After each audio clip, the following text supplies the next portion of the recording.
Shalom saudara-saudaraku, salah satu amanat agung Tuhan Yesus Kristus adalah memberitakan Injil kepada segala makhluk, sebagaimana yang tertulis di dalam Markus 16 ayat 15. Sebagai pengikut Kristus, kita wajib menunaikan amanat agung itu. Salah satu caranya adalah dengan membagikan video atau tulisan yang berisi tentang firman Tuhan seperti video ini, sehingga semakin banyak orang yang mendengar kabar baik itu. Melalui video kali ini, kita akan memberitakan firman Tuhan yang tertulis dalam Injil Matius pasal 21 sampai dengan pasal 25. Demikian bunyinya. Matius 21. Yesus dielu-elukan di Yerusalem. Ketika Yesus dan murid-muridnya telah dekat Yerusalem dan tiba di Betfage yang terletak di Bukit Zaitun, Yesus menyuruh dua orang muridnya dengan pesan, "Pergilah ke kampung yang di depanmu itu, dan di situ kamu akan segera menemukan seekor keledai betina tertambat dan anaknya ada dekatnya. Lepaskanlah keledai itu dan bawalah keduanya kepadaku. Dan jikalau ada orang menegur kamu, katakanlah, Tuhan memerlukannya. Ia akan segera mengembalikannya." Hal itu terjadi supaya genaplah firman yang disampaikan oleh Nabi. "Katakanlah kepada putri Sion, lihat, rajamu datang kepadamu. Ia lemah lembut dan mengendarai seekor keledai beban yang muda." Maka pergilah murid-murid itu dan berbuat seperti yang ditugaskan Yesus kepada mereka. Mereka membawa keledai betina itu bersama anaknya, lalu mengalasinya dengan pakaian mereka, dan Yesus pun naik ke atasnya. Orang banyak yang sangat besar jumlahnya menghamparkan pakaiannya di jalan. Ada pula yang memotong ranting-ranting dari pohon-pohon dan menyebarkannya di jalan. Dan orang banyak yang berjalan di depan Yesus dan yang mengikutinya dari belakang berseru, katanya, "Hosana bagi anak Daud, diberkatilah dia yang datang dalam nama Tuhan, Hosana di tempat yang maha tinggi." Dan ketika ia masuk ke Yerusalem, gemparlah seluruh kota itu dan orang berkata, "Siapakah orang ini?" Dan orang banyak itu menyahut, "Inilah Nabi Yesus dari Nazaret di Galilea." Yesus menyucikan bait Allah. Lalu Yesus masuk ke bait Allah dan mengusir semua orang yang berjual beli halaman bait Allah. Ia membalikkan meja-meja penukar uang dan bangku-bangku pedagang merpati dan berkata kepada mereka, "Ada tertulis, rumahku akan disebut rumah doa, tetapi kamu menjadikannya sarang penyamun." Maka datanglah orang-orang buta dan orang-orang timpang kepadanya dalam bait Allah itu, dan mereka disembuhkannya. Tetapi ketika imam-imam kepala dan ahli-ahli Taurat melihat mujizat-mujizat yang dibuatnya itu, dan anak-anak yang berseru di dalam bait Allah, "Hosana bagi anak Daud," hati mereka sangat jengkel. Lalu mereka berkata kepadanya, "Engkau dengar apa yang dikatakan anak-anak itu?" Kata Yesus kepada mereka, "Aku dengar. Belum pernahkah kamu baca, dari mulut bayi-bayi dan anak-anak yang menyusu, Engkau telah menyediakan puji-pujian?" Lalu ia meninggalkan mereka dan pergi keluar kota ke Betania dan bermalam di situ. Yesus mengutuk pohon ara. Pada pagi-pagi hari dalam perjalanannya kembali ke kota, Yesus merasa lapar. Dekat jalan, ia melihat pohon ara lalu pergi ke situ. Tetapi ia tidak mendapat apa-apa pada pohon itu selain daun-daunnya saja. Katanya kepada pohon itu, "Engkau tidak akan berbuah lagi selama-lamanya." Dan seketika itu juga keringlah pohon ara itu. Melihat kejadian itu, tercenganglah murid-muridnya lalu berkata, "Bagaimana mungkin pohon ara itu sekonyong-konyong menjadi kering?" Yesus menjawab, "Aku berkata kepadamu, sesungguhnya jika kamu percaya dan tidak bimbang, kamu bukan saja akan dapat berbuat apa yang kuperbuat dengan pohon ara itu, tetapi juga jikalau kamu berkata kepada gunung ini, beranjaklah dan tercampaklah ke dalam laut, hal itu akan terjadi. Dan apa saja yang kamu minta dalam doa dengan penuh kepercayaan, kamu akan menerimanya." Pertanyaan mengenai kuasa Yesus. Lalu Yesus masuk ke bait Allah, dan ketika ia mengajar di situ, datanglah imam-imam kepala serta tua-tua bangsa Yahudi kepadanya dan bertanya, "Dengan kuasa manakah engkau melakukan hal-hal itu? Dan siapakah yang memberikan kuasa itu kepadamu?" Jawab Yesus kepada mereka, "Aku juga akan mengajukan satu pertanyaan kepadamu, dan jikalau kamu memberi jawabannya kepadaku, aku akan mengatakan juga kepadamu dengan kuasa manakah aku melakukan hal-hal itu. Dari manakah baptisan Yohanes? Dari surga atau dari manusia?" Mereka memperbincangkannya di antara mereka dan berkata, "Jikalau kita katakan dari surga, ia akan berkata kepada kita, 'Kalau begitu, mengapakah kamu tidak percaya kepadanya?'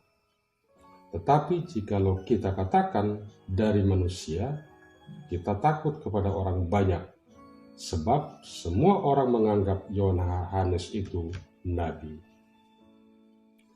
Lalu mereka menjawab Yesus, "Kami tidak tahu." Dan Yesus pun berkata kepada mereka, "Jika demikian, aku juga tidak mengatakan kepadamu dengan kuasa manakah aku melakukan hal-hal itu." Perumpamaan tentang dua orang anak. Tetapi apakah pendapatmu tentang ini? Seorang mempunyai dua anak laki-laki. Ia pergi kepada anak yang sulung dan berkata, "Anakku, pergi dan bekerjalah hari ini di dalam kebun anggur." Jawab anak itu, "Baik, Bapa," tetapi ia tidak pergi. Lalu orang itu pergi kepada anak yang kedua dan berkata demikian juga. Dan anak itu menjawab, "Aku tidak mau." Tetapi kemudian ia menyusul, lalu pergi juga. Siapakah di antara kedua orang itu yang melakukan kehendak ayahnya? Jawab mereka, "Yang terakhir." Kata Yesus kepada mereka, "Aku berkata kepadamu, sesungguhnya pemungut-pemungut cukai dan perempuan-perempuan sundal akan mendahului kamu masuk ke dalam kerajaan Allah. Sebab Yohanes datang untuk menunjukkan jalan kebenaran kepadamu, dan kamu tidak percaya kepadanya. Tetapi pemungut-pemungut cukai dan perempuan-perempuan sundal percaya kepadanya. Dan meskipun kamu melihatnya, tetapi kemudian kamu tidak menyesal dan kamu tidak juga percaya kepadanya. Perumpamaan tentang penggarap-penggarap kebun anggur. Dengarlah suatu perumpamaan yang lain. Adalah seorang tuan tanah membuka kebun anggur dan menanam pagar sekelilingnya. Ia menggali lubang tempat memeras anggur dan mendirikan menara jaga di dalam kebun itu. Kemudian ia menyewakan kebun itu kepada penggarap-penggarap, lalu berangkat ke negeri lain. Ketika hampir tiba musim petik, ia menyuruh hamba-hambanya kepada penggarap-penggarap itu untuk menerima hasil yang menjadi bagiannya. Tetapi penggarap-penggarap itu menangkap hamba-hambanya itu. Mereka memukul yang seorang, membunuh yang lain, dan melempari yang lain pula dengan batu. Kemudian tuan itu menyuruh pula hamba-hamba yang lain, lebih banyak daripada yang semula. Tetapi mereka pun diperlakukan sama seperti kawan-kawan mereka. Akhirnya ia menyuruh anaknya kepada mereka, katanya, "Anakku akan mereka segani." Tetapi ketika penggarap-penggarap itu melihat anaknya itu, mereka berkata seorang kepada yang lain, "Ia adalah ahli waris, mari kita bunuh dia, supaya warisannya menjadi milik kita." Mereka menangkapnya dan melemparkannya keluar kebun anggur itu, lalu membunuhnya. Maka apabila tuan kebun anggur itu datang, apakah yang akan dilakukannya dengan penggarap-penggarap itu? Kata mereka kepadanya, "Ia akan membinasakan orang-orang jahat itu, dan kebun anggurnya akan disewakannya kepada penggarap-penggarap lain yang akan menyerahkan hasilnya kepadanya pada waktunya." Kata Yesus kepada mereka, "Belum pernahkah kamu baca dalam kitab suci? Batu yang dibuang oleh tukang-tukang bangunan telah menjadi batu penjuru. Hal itu terjadi dari pihak Tuhan, suatu perbuatan ajaib di mata kita. Sebab itu, aku berkata kepadamu bahwa kerajaan Allah akan diambil daripadamu dan akan diberikan kepada suatu bangsa yang akan menghasilkan buah kerajaan itu. Dan barang siapa jatuh ke atas batu itu, ia akan hancur, dan barang siapa ditimpa batu itu, ia akan remuk." Ketika imam-imam kepala dan orang-orang Farisi mendengar perumpamaan-perumpamaan Yesus, mereka mengerti bahwa merekalah yang dimaksudkannya, dan mereka berusaha untuk menangkap dia. Tetapi mereka takut kepada orang banyak, karena orang banyak itu menganggap dia nabi. Matius 22. Perumpamaan tentang perjamuan kawin. Lalu Yesus berbicara pula dalam perumpamaan kepada mereka. Hal kerajaan surga seumpama seorang raja yang mengadakan perjamuan kawin untuk anaknya. Ia menyuruh hamba-hambanya memanggil orang-orang yang telah diundang ke perjamuan kawin itu. Tetapi orang-orang itu tidak mau datang. Ia menyuruh pula hamba-hamba lain, pesannya, "Katakanlah kepada orang-orang yang diundang itu, sesungguhnya hidangan telah kusediakan, lembu-lembu jantan dan ternak piaraanku telah disembelih. Semuanya telah tersedia. Datanglah ke perjamuan kawin itu." Tetapi orang-orang yang diundang itu tidak mengindahkannya. Ada yang pergi ke ladangnya, ada yang pergi mengurus usahanya, dan yang lain menangkap hamba-hambanya itu, menyiksanya dan membunuhnya. Maka murkalah raja itu, lalu menyuruh pasukannya ke sana untuk membinasakan pembunuh-pembunuh itu dan membakar kota mereka. Sesudah itu, ia berkata kepada hamba-hambanya, perjamuan kawin telah tersedia, tetapi orang-orang yang diundang tadi tidak layak untuk itu. Sebab itu, pergilah ke persimpangan-persimpangan jalan, dan undanglah setiap orang yang kamu jumpai di sana ke perjamuan kawin itu. Maka pergilah hamba-hamba itu, dan mereka mengumpulkan semua orang yang dijumpainya di jalan-jalan, orang-orang jahat dan orang-orang baik, sehingga penuhlah ruangan perjamuan kawin itu dengan tamu. Ketika raja itu masuk untuk bertemu dengan tamu-tamu itu, ia melihat seorang yang tidak berpakaian pesta. Ia berkata kepadanya, "Hai saudara, bagaimana engkau masuk kemari dengan tidak mengenakan pakaian pesta?" Tetapi orang itu diam saja. Lalu kata raja itu kepada hamba-hambanya, "Ikatlah kaki dan tangannya, dan campakkanlah orang itu ke dalam kegelapan yang paling gelap. Di sanalah akan terdapat ratap dan ketak gigi, sebab banyak yang dipanggil, tetapi sedikit yang dipilih." Tentang pembayar pajak kepada Kaisar. Kemudian pergilah orang-orang Farisi. Mereka berunding bagaimana mereka dapat menjerat Yesus dengan suatu pertanyaan.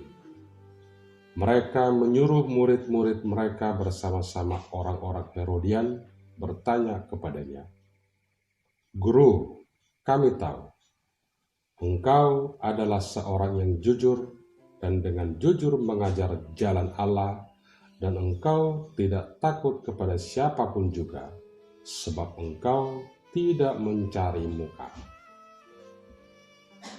Katakanlah kepada kami pendapatmu. Apakah diperbolehkan membayar pajak kepada Kaisar atau tidak?" Tetapi Yesus mengetahui kejahatan hati mereka itu, lalu berkata, "Mengapa kamu mencobai aku, hai orang-orang munafik? Tunjukkanlah kepadaku mata uang untuk pajak itu." Mereka membawa suatu dinar kepadanya. Maka ia bertanya kepada mereka, "Gambar dan tulisan siapakah itu?" Jawab mereka, "Gambar dan tulisan Kaisar." Lalu kata Yesus kepada mereka, "Berikanlah kepada Kaisar apa yang wajib kamu berikan kepada Kaisar, dan kepada Allah apa yang wajib kamu berikan kepada Allah."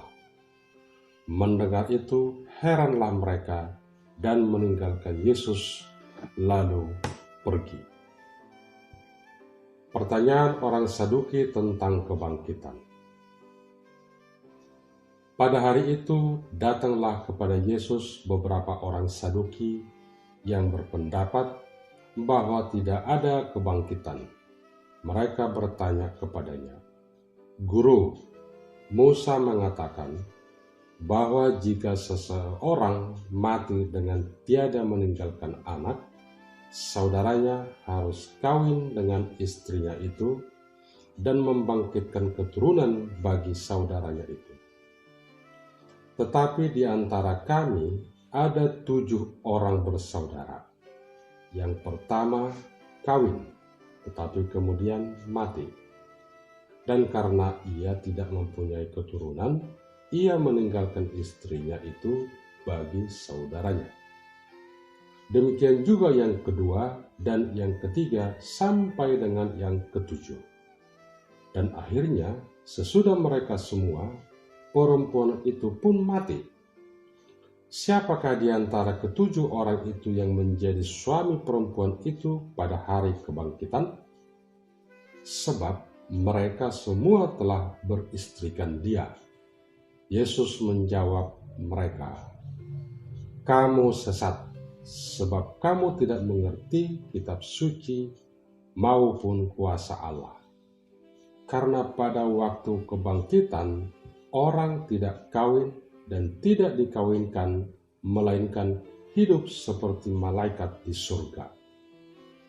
Tetapi tentang kebangkitan orang-orang mati, tidakkah kamu baca apa yang difirmankan Allah ketika Ia bersabda, "Akulah Allah Abraham, Allah Ishak, dan Allah Yakub."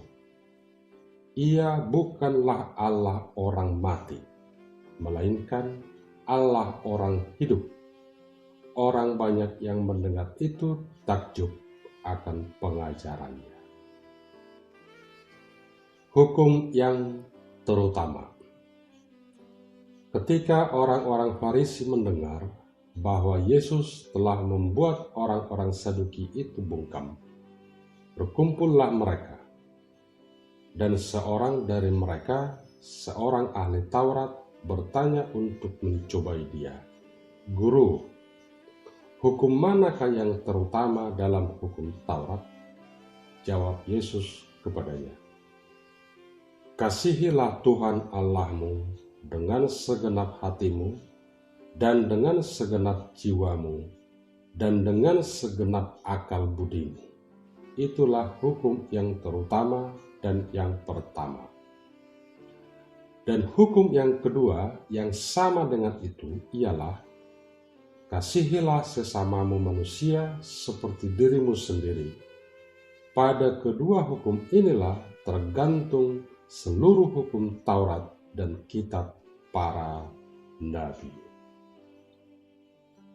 Hubungan antara Yesus dan Daud.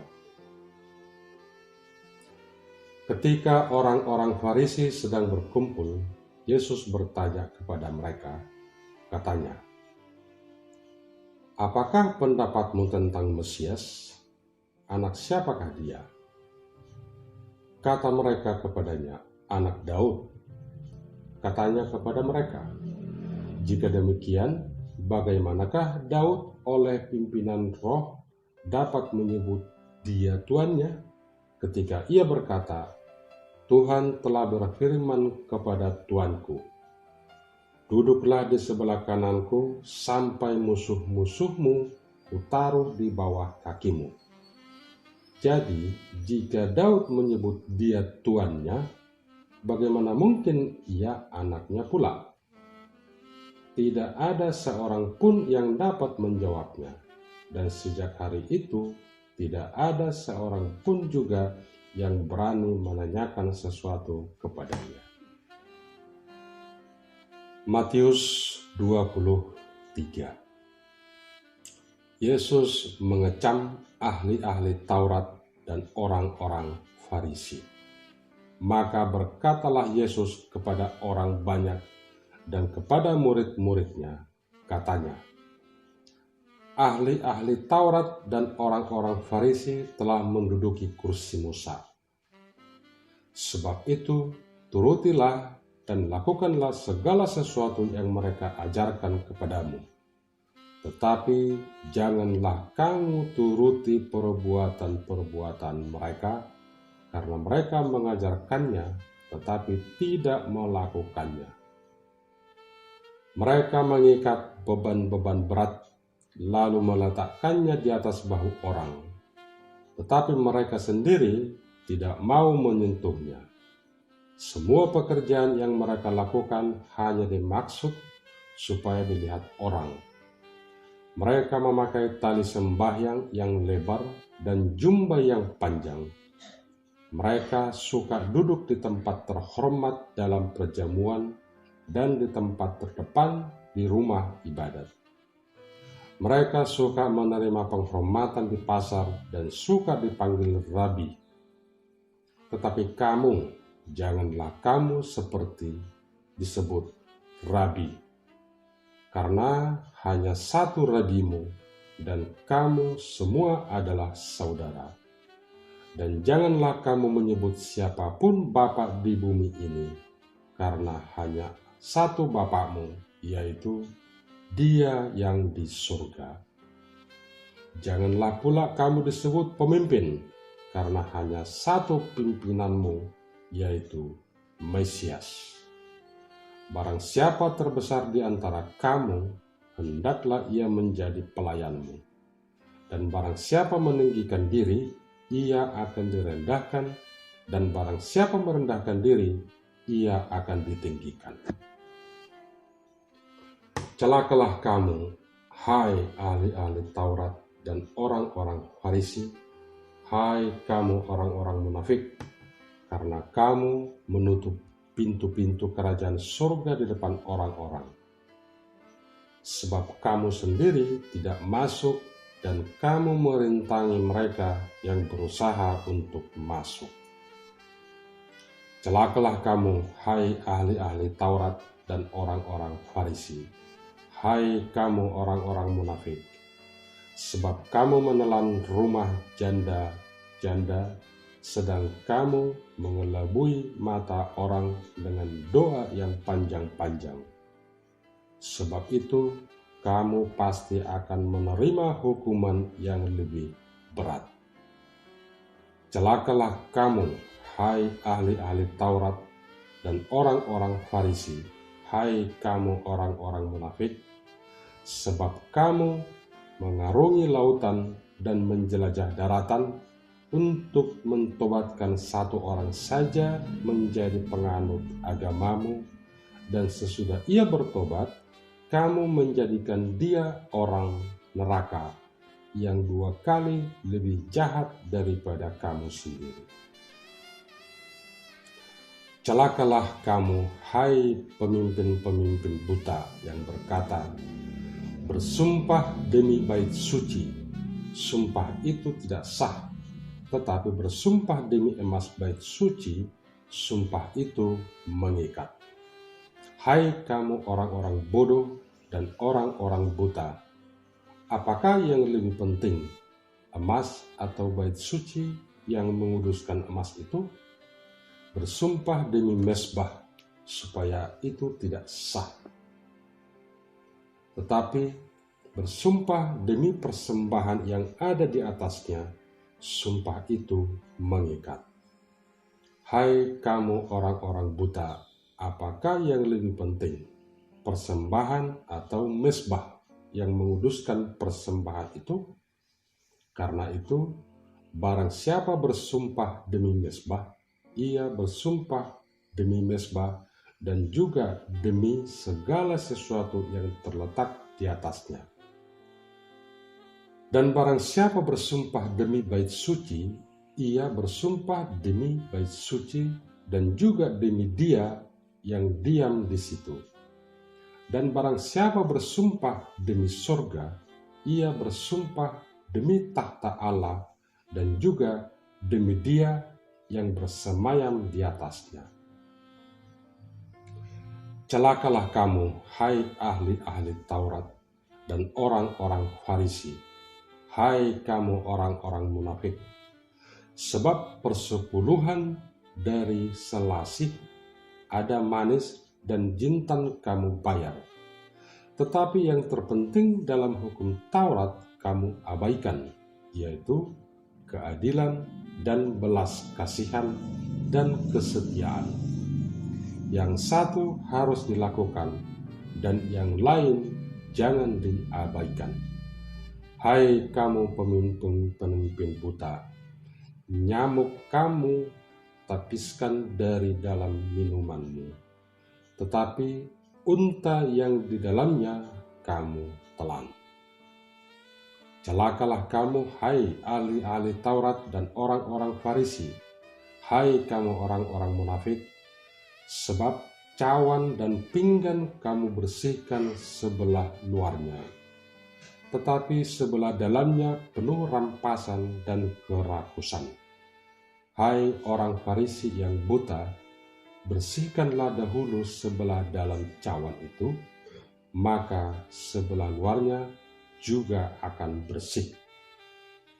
Celakalah kamu, hai ahli-ahli Taurat dan orang-orang Farisi, hai kamu orang-orang munafik, sebab kamu sama seperti kuburan yang dilabur putih, yang sebelah luarnya memang bersih tampaknya, Tetapi yang sebelah dalamnya penuh tulang belulang dan berbagai jenis kotoran. Demikian jugalah kamu di sebelah luar, kamu tampaknya benar di mata orang, tetapi di sebelah dalam kamu penuh kemunafikan dan kedurjanaan. Celakalah kamu, hai ahli-ahli Taurat dan orang-orang Farisi, hai kamu orang-orang munafik, sebab kamu membangun makam nabi-nabi dan memperindah tubuh orang-orang saleh, dan berkata, jika kami hidup di zaman nenek moyang kita, tentulah kami tidak ikut dengan mereka dalam pembunuhan nabi-nabi itu. Tetapi dengan demikian, kamu bersaksi terhadap diri kamu sendiri, bahwa kamu adalah keturunan pembunuh nabi-nabi itu. Jadi, penuhilah juga takaran nenek moyang. Hai kamu ular-ular, hai kamu keturunan ular beludak, bagaimanakah mungkin kamu dapat meluputkan diri dari hukuman neraka? Sebab itu, lihatlah, aku mengutus kepadamu nabi-nabi, orang-orang bijaksana, dan ahli-ahli Taurat. Separuh di antara mereka akan kamu bunuh dan kamu salibkan, yang lain akan kamu sesah di rumah-rumah ibadatmu, dan kamu aniaya dari kota ke kota, supaya kamu menanggung akibat penumpahan darah orang yang tidak bersalah, mulai dari Habel orang benar itu sampai kepada Zakaria anak Berekia yang kamu bunuh di antara tempat kudus dan mezbah. Aku berkata kepadamu, sesungguhnya semuanya ini akan ditanggung angkatan ini. Keluhan terhadap Yerusalem. Yerusalem, Yerusalem, engkau yang membunuh nabi-nabi dan melempari dengan batu orang-orang yang diutus kepadamu. Berkali-kali aku rindu mengumpulkan anak-anakmu, sama seperti induk ayam mengumpulkan anak-anaknya di bawah sayapnya, tetapi kamu tidak mau. Lihatlah, rumahmu ini akan ditinggalkan dan menjadi sunyi. Dan aku berkata kepadamu, mulai sekarang kamu tidak akan melihat aku lagi, hingga kamu berkata, diberkatilah dia yang datang dalam nama Tuhan. Matius 24, khotbah tentang akhir zaman. Bait Allah akan diruntuhkan. Sesudah itu, Yesus keluar dari bait Allah lalu pergi. Maka datanglah murid-muridnya dan menunjuk kepada bangunan-bangunan bait Allah. Ia berkata kepada mereka, kamu melihat semuanya itu? Aku berkata kepadamu, sesungguhnya tidak satu bata pun di sini akan dibiarkan terletak di atas batu yang lain. Semuanya akan diruntuhkan. Permulaan penderitaan.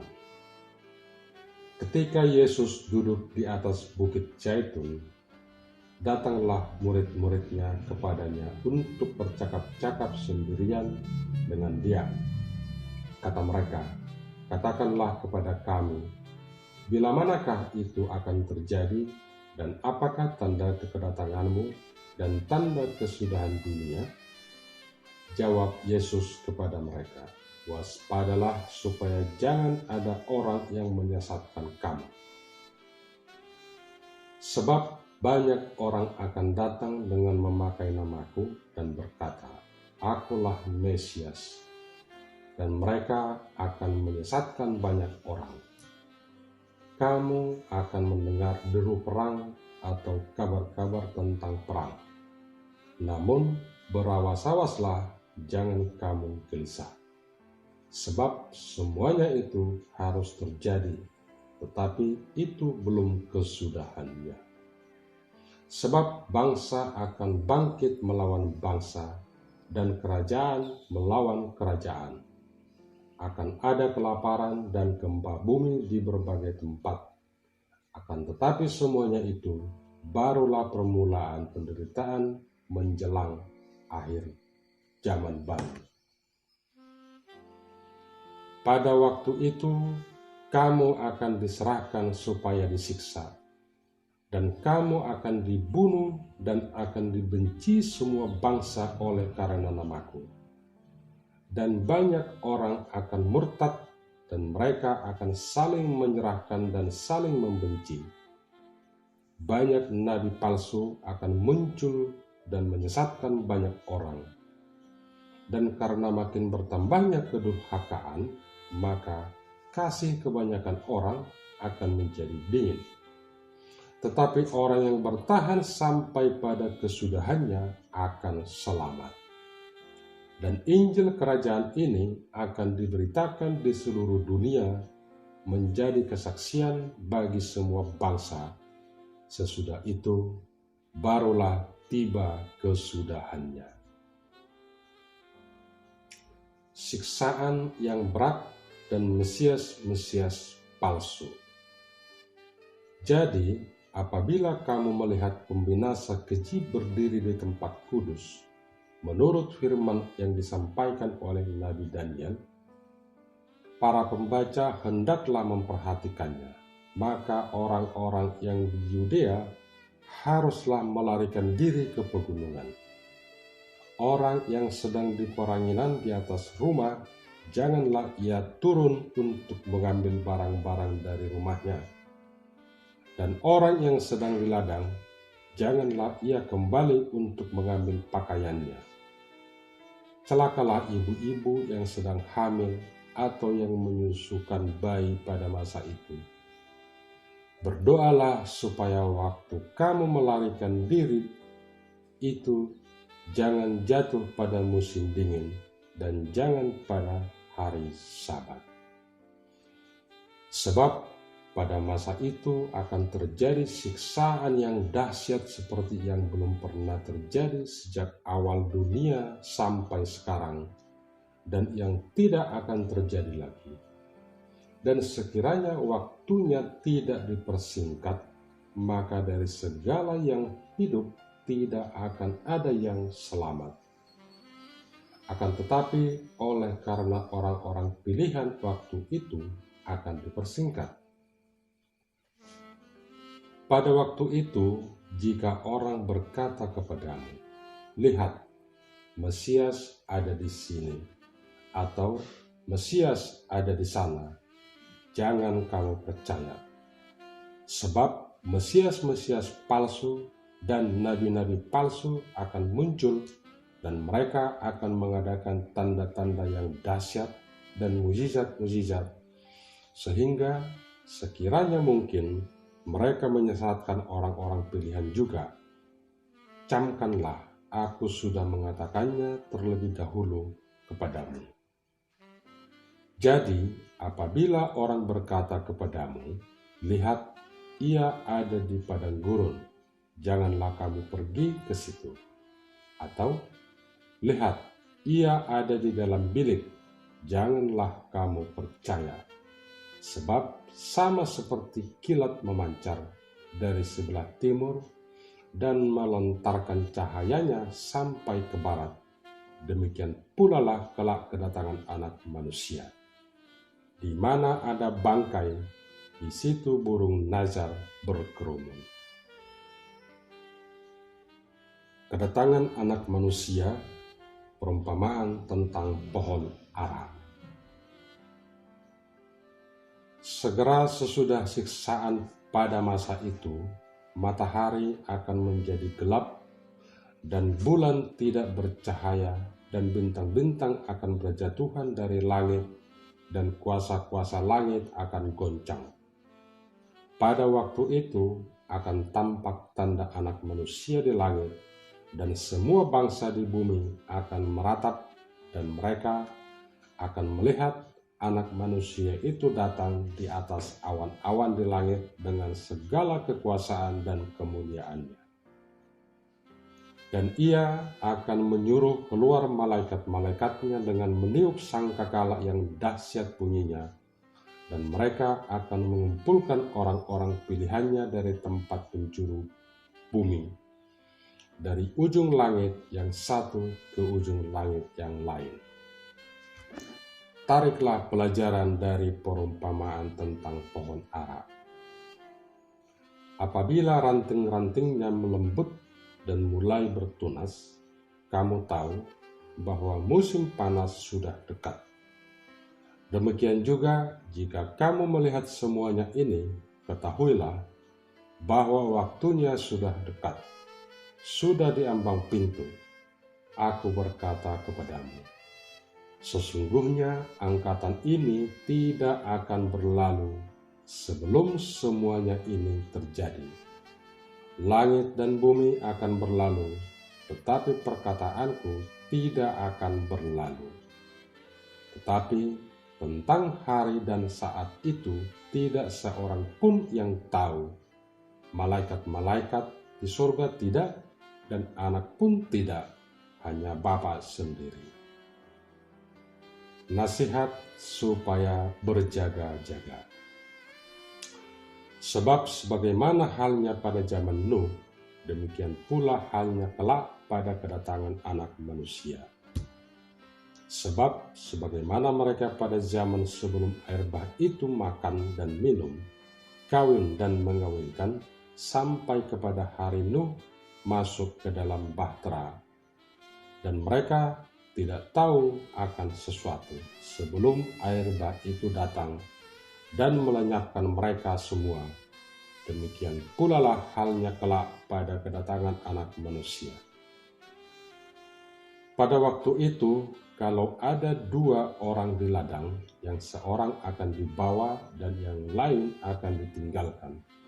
Kalau ada 2 orang perempuan sedang memutar batu kilangan, yang seorang akan dibawa dan yang lain akan ditinggalkan. Karena itu, berjaga-jagalah, sebab kamu tidak tahu pada hari mana Tuhanmu datang. Tapi ketahuilah ini, jika tuan rumah tahu pada waktu mana pada malam hari pencuri akan datang, sudahlah pasti ia berjaga-jaga dan tidak akan membiarkan rumahnya dibongkar. Sebab itu, hendaklah kamu juga siap sedia, karena Anak Manusia datang pada saat yang tidak kamu duga. Perumpamaan tentang hamba yang setia dan hamba yang jahat. Siapakah hamba yang setia dan bijaksana yang diangkat oleh tuannya atas orang-orangnya untuk memberikan mereka makanan pada waktunya?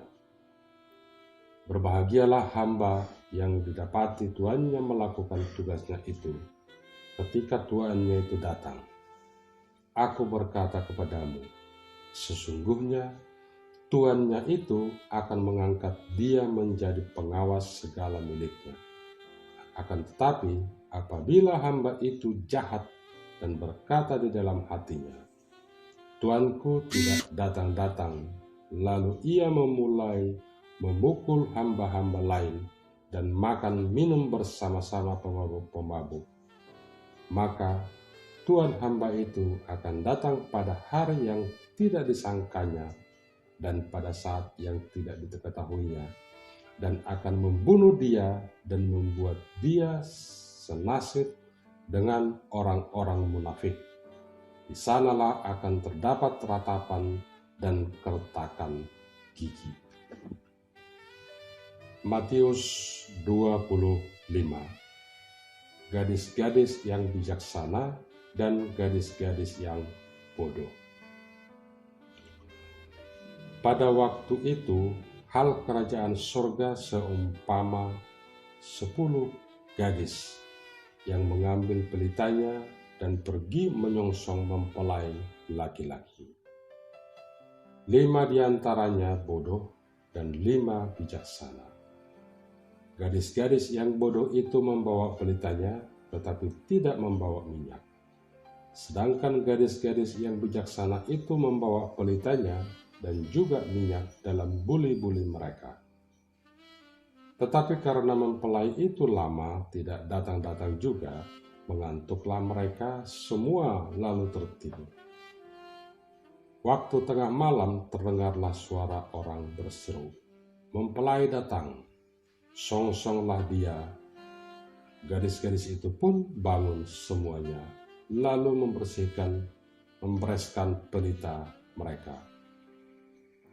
Gadis-gadis yang bodoh berkata kepada gadis-gadis yang bijaksana, "Berikanlah kami sedikit dari minyakmu itu, sebab pelita kami hampir padam." Tetapi jawab gadis-gadis yang bijaksana itu, "Tidak, nanti tidak cukup untuk kami dan untuk kamu. Lebih baik kamu pergi kepada penjual minyak dan beli di situ." Akan tetapi waktu mereka sedang pergi untuk membelinya, datanglah mempelai itu, dan mereka yang telah siap sedia masuk bersama-sama dengan dia ke ruang perjamuan kawin, lalu pintu ditutup.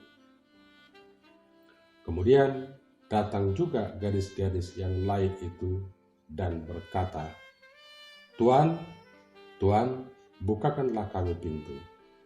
Tetapi ia menjawab, "Aku berkata kepadamu, sesungguhnya aku tidak mengenal kamu.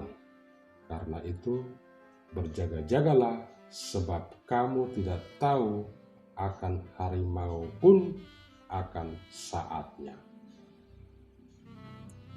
Perumpamaan tentang talenta.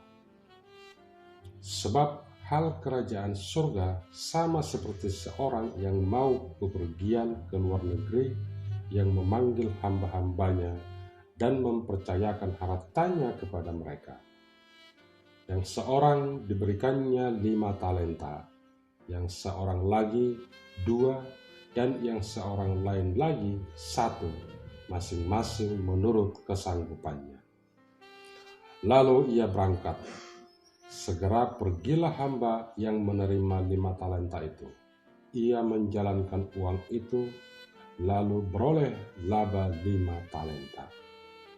Hamba yang menerima 2 talenta itu pun berbuat demikian juga dan berlaba 2 talenta. Tetapi hamba yang menerima 1 talenta itu pergi dan menggali lubang di dalam tanah, lalu menyembunyikan uang tuannya. Lama sesudah itu, pulanglah tuan hamba-hamba itu, lalu mengadakan perhitungan dengan mereka. Hamba yang menerima 5 talenta itu datang dan ia membawa laba 5 talenta. Katanya, "Tuan, 5 talenta Tuan yang percayakan kepadaku, lihat, aku telah beroleh laba 5 talenta." Maka kata tuannya itu kepadanya, "Baik sekali perbuatanmu itu, hai hambaku yang baik dan setia. Engkau telah setia dalam perkara kecil, aku akan memberikan kepadamu tanggung jawab dalam perkara yang lebih besar. Masuklah dan turutlah dalam kebahagiaan tuanmu." Lalu datanglah hamba yang menerima 2 talenta itu. Katanya, "Tuan, 2 talenta Tuan percayakan kepadaku. Lihat, aku telah beroleh laba 2 talenta." Maka kata tuannya itu kepadanya, "Baik sekali perbuatanmu itu, hai hambaku yang baik dan setia. Engkau telah setia mengikut tanggung jawab dalam perkara yang kecil. Aku akan memberikan kepadamu tanggung jawab dalam perkara yang besar. Masuklah dan turutlah dalam kebahagiaan tuanmu." Kini datanglah juga hamba yang menerima 1 talenta itu dan berkata, "Tuan, aku tahu bahwa Tuan adalah manusia yang kejam, yang menuai di tempat di mana Tuan tidak menabur, dan yang memungut dari tempat di mana Tuan tidak menanam. Karena itu aku takut dan pergi menyembunyikan talenta Tuhan itu di dalam tanah. Ini, terimalah kepunyaan Tuhan. Maka jawab tuannya itu, hai kamu, hamba yang jahat dan malas. Jadi kamu sudah tahu bahwa aku menuai di tempat di mana aku tidak menabur dan memungut dari tempat di mana aku tidak menanam. Karena itu sudahlah seharusnya uangku itu kau berikan kepada orang yang menjalankan uang, supaya sekembaliku aku menerimanya serta dengan bunganya. Sebab itu ambillah talenta itu daripadanya dan berikanlah kepada orang yang mempunyai 10 talenta itu. Karena setiap orang yang mempunyai, kepadanya akan diberi, sehingga ia berkelimpahan. Tetapi siapa yang tidak mempunyai, apapun juga yang ada padanya akan diambil daripadanya. Dan campakkanlah hamba yang tidak berguna itu ke dalam kegelapan yang paling gelap. Di sanalah akan terdapat ratap dan kertak gigi. Penghakiman terakhir. Apabila Anak Manusia datang dalam kemuliaannya dan semua malaikat bersama-sama dengan Dia, maka Ia akan bersemayam di atas tahta kemuliaannya. Lalu semua bangsa akan dikumpulkan di hadapannya, dan Ia akan memisahkan mereka seorang daripada seorang, sama seperti gembala memisahkan domba dari kambing. Dan Ia akan menempatkan domba-domba di sebelah kanannya dan kambing-kambing di sebelah kirinya. Dan raja itu akan berkata kepada mereka yang di sebelah kanannya, "Mari, hai kamu yang diberkati oleh Bapa-Ku, terimalah kerajaan yang telah disediakan bagimu sejak dunia dijadikan. Sebab ketika aku lapar, kamu memberi aku makan. Ketika aku haus, kamu memberi aku minum. Ketika aku seorang asing, kamu memberi aku tumpangan. Ketika aku telanjang, kamu memberi aku pakaian. Ketika aku sakit, kamu melawat aku. Ketika aku di dalam penjara, kamu mengunjungi aku."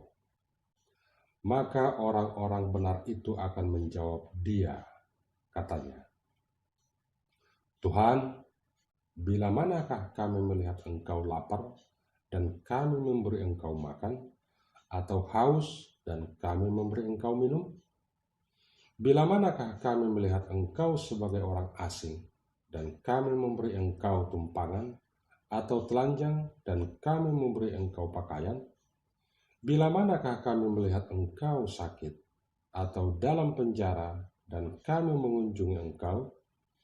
Dan raja itu akan menjawab mereka, "Aku berkata kepadamu, sesungguhnya segala sesuatu yang kamu lakukan untuk salah seorang dari saudaraku yang paling hina ini, kamu telah melakukannya untuk aku."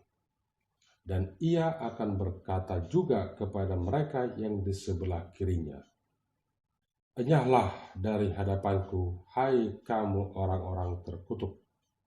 Enyahlah ke dalam api yang kekal, yang telah sedia untuk iblis dan malaikat-malaikatnya.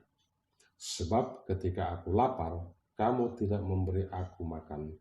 Ketika aku haus, kamu tidak memberi aku minum. Ketika aku seorang asing, kamu tidak memberi aku tumpangan. Ketika aku telanjang, kamu tidak memberi aku pakaian.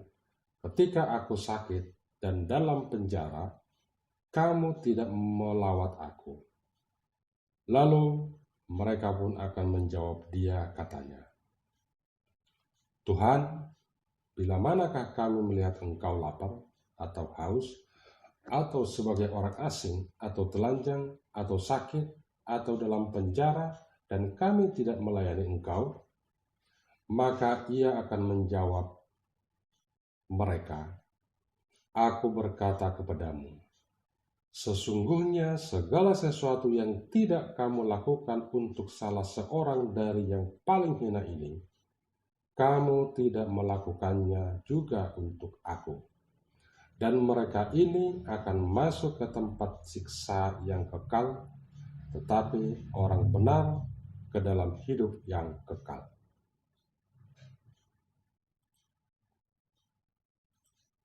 Demikianlah pembacaan firman Tuhan kali ini. Shalom, Tuhan Yesus memberkati.